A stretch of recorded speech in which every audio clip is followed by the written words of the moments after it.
கர்த்தருடைய பரிசுத்த நாமத்திற்கு மகிமை உண்டாகட்டும்.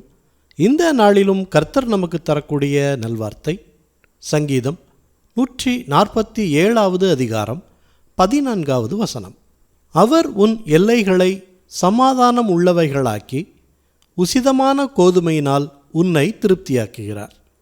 பிரியமானவர்களே, 4 மாதங்கள் முடிந்து 5வது மாதமான மே மாதத்தை காணச் செய்த கர்த்தருக்கு கோடான கோடி நன்றிகளை தெரிவித்துக் கொள்வோம்.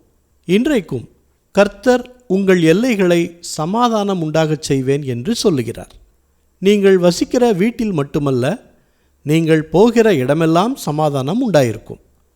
சத்ரு உட்புகாதபடி, பிரச்சனைகள் போராட்டங்கள் வராதபடி சமாதானத்தின் தேவன் உங்கள் எல்லைகளை காத்து கொள்வார். உங்கள் வேலையில், பிஸ்னஸில் ஓர் ஆசீர்வாதம் தங்கியிருக்கும். உங்கள் கையின் பிரயாசம் ஆசீர்வதிக்கப்பட்டிருக்கும். நல்ல உணவை சாப்பிட முடியாதபடி சாத்தான் கொண்டு வரும் வியாதிகளில் உங்களுக்கு விடுதலையை கொடுப்பார் கர்த்தர். நன்றாக சாப்பிடும்படி சந்தோஷமான மற்றும் திருப்தியான சூழ்நிலை உங்கள் வாழ்க்கையில் உருவாகும். குடும்பத்தில் நிலவும் சமாதானம் இல்லாத காரியங்களை மாற்றி சமாதானத்தை தருவார். கர்த்தரை இன்னும் அதிகமாக சார்ந்து கொள்ளுங்கள். அவர் உங்களையும் உங்கள் குடும்பத்தாரையும் சந்தோஷத்தோடும் சமாதானத்தோடும் வழிநடத்துவார். ஜெபிக்கலாமா? நல்ல தகப்பனே, இந்த நல்வார்த்தையை தந்ததற்காக நன்றி செலுத்துகிறோம்.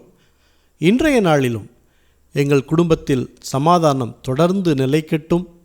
சமாதானத்தின் தேவன் சீக்கிரமாய் சாத்தானை உங்கள் கால்களின் கீழே நசுக்கி போடுவார் என்கிற வசனத்தின்படி சாத்தானை அழித்து போடுங்க.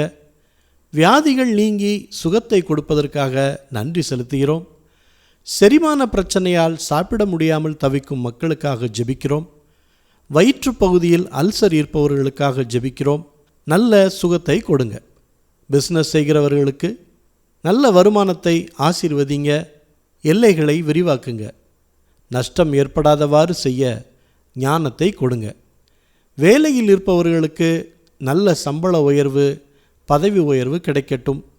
பிரிந்த குடும்பங்கள் ஒன்று சேரட்டும். கடனில் தவிக்கும் மக்களுக்கு கடன் பாரம் நீங்கட்டும். இந்த மாதம் முழுவதும் கண்மணியைப் போல காத்து கொள்ளுங்க. எல்லா துதி கன மகிமை எல்லாவற்றையும் உமக்கே செலுத்துகிறோம். இயேசு கிறிஸ்துவின் நாமத்தில் ஜெபிக்கிறோம் பிதாவே. ஆமேன், ஆமேன். இந்த நல்வார்த்தையை மற்றவர்களுக்கும் பகிருங்கள்.